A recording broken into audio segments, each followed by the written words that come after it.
Okay, I'm going to go over the Kawasaki radios. This is on a 2018 Vulcan Voyager VN1700.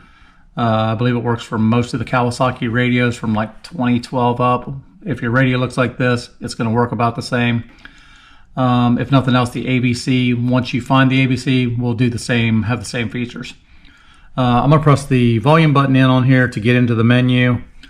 Once I get into the menu, you press and hold. I'm going to flip through the settings until I get to where I'm wanting to be. So I'm going to go to the AVC. Right now the AVC is off. So if I have the AVC to the off position, whatever I have the radio set at, example 10, it's going to stay at 10 no matter what.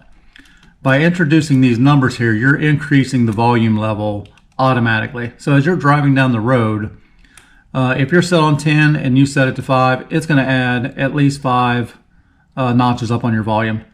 That lets you go down the road. As you're driving down the road, it turns the radio up for you, so you don't have to mess with it. Once you get to a stoplight or you stop the bike, it turns the radio back down. To me, that's phenomenal because I do a lot of in-town driving. I like to hear the radio when I'm going down the road, but I pull up to a lot of stoplights, and it's just a pain to try to turn the volume up and down as you're doing that. Hope that helps. Please click like on the video. And if you would, subscribe to the channel. Got a lot more videos getting ready to put online for the Vulcan 1700 Voyager. And we'll be adding a lot of stuff in the future.